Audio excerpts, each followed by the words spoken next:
Hey guys, so I've been slamming solo lane recently, and I'm going to share with you 3 tips that I use to win solo lane most of the time, or at least succeed in solo lane most of the time. You can use these tips in order to win your duo lanes as well. Doesn't really matter if it's solo or duo. I think these fundamentals kind of extend beyond like any of those lanes. It's just more fundamentals about Deadlock. So hope you guys enjoy. My first tip is make sure you know what every character in Deadlock does. And I know it may sound like a lot, but truly, if you don't know who you're laning against, you can't form game plans. You can't have a plan. You don't know when the time is to attack. You don't know really anything. If you also don't know how your teammates work, right? If I don't know my Gray talent abilities, my Pockets abilities, my Warden, my Viscus, my Abrams, then you'll never really be able to coordinate well thought out attacks or team fights with these guys. You won't know their cooldowns. So you should probably know what everyone's ultimate does. You should probably know everyone's abilities, generally what everyone likes to build, etc, etc. And I know that sounds like a lot, but truly, that is my #1 tip. If in Deadlock, honestly, not even just for laning. So for specifically laning, it's super important because you can form a strategy against the laner. So for example, I'm playing Infernus, he's playing Shiv. Some thoughts and consideration are Shiv fundamentally as a character is pretty weak before he gets his ultimate. So looking to kill him before he gets his ult, looking to make trades before he gets his ult is extremely favorable for me. You know, Shiv has 3 stamina, so every time you see him dash, you should count down 1 stamina. So if he dashes once, that's 2. Dashes again, dashes once, he has 2 stamina. Dashes again, he has 1 stamina. Dashes again after that, he has 0. Right? I guess another thought and consideration is, let's say I was leaning against McGinnis. It's super important to understand that McGinnis has 15% bolt resist in their kit innately, right?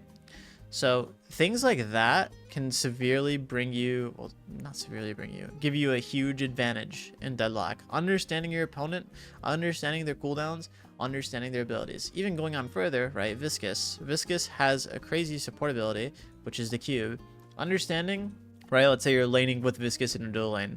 Understanding when the cube is on CD, what the cube does, etc, is extremely important because that ability, you know, has so much value and impact, right? Just understanding your opponent is super important. If you don't know what everyone in Deadlock does, go play the characters you don't know for a few games, learn their abilities, learn what they like to build, etc. A second tip for Deadlock laning is have a plan when you go into lane. I know this sounds like, oh, he's just saying this because he's just trying to think of 3 tips.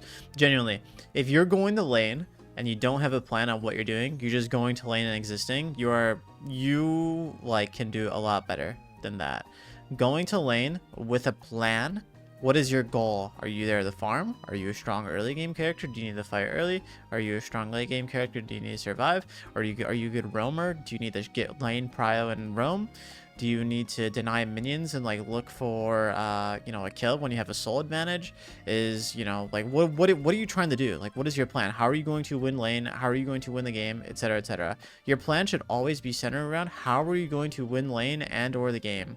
So I have plans based on characters I'm versing. So going to that first point I brought up, understanding who you're versing and your opponent is super essential for having, your success in Deadlock, because then you can form plans, which is kind of the second point. The first and second point kind of work together. Understand who you're versing and having a plan. They go hand in hand together. So make sure whenever you go to lane, you have a plan. And once you start to, learn characters, understand the matchups, just learn, right?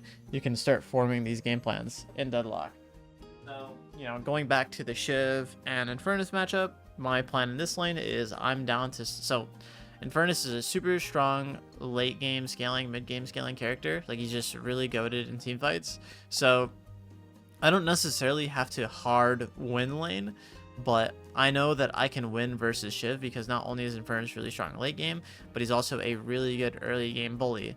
So Shiv, I'm very confident I can cook, I can murder this guy, right? Some big power spikes are when I get Infuser, when I get, Enduring Spirit, when I get Mystic Vulnerability, Soul Shredder bullets, right? All those power spikes are huge. Infernus is just such a strong early game bully. I can definitely win lane against this Shiv. And I should probably look to stop fighting Shiv or take these aggressive traits and once he gets his ultimate. So my last and final tip for laning, I'm just going to show you what it is.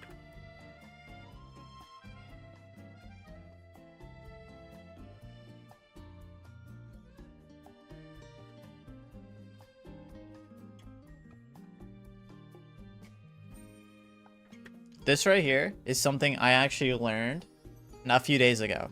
I didn't learn it from Deathy's video, but I learned it versing a really good laner Deadlock. What they did is they got lane priority on me. So they shoved the wave. Okay. I'm going to show you again.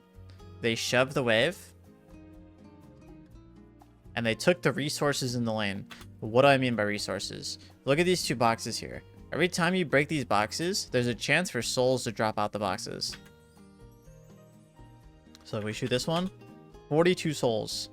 42 souls, right, adds up big time in lane. When you're in these really high MR matches, really good lobbies, you know, tournaments, whatever, the 42 souls from like 1 or 2 boxes you get is a huge advantage to lane. Because not only does it give you more money in order to buy things, but it gives you power through souls and your levels and shit like that. And not to mention these statues. These statues can have crazy buffs early game. They can have like 3% weapon damage, 4% weapon damage, fire rate, health, spirit. It's absolutely insane. And by getting lane priority, and what I mean by lane priority is shoving in the wave. So look, we shove in the wave, okay? The lane is shoving.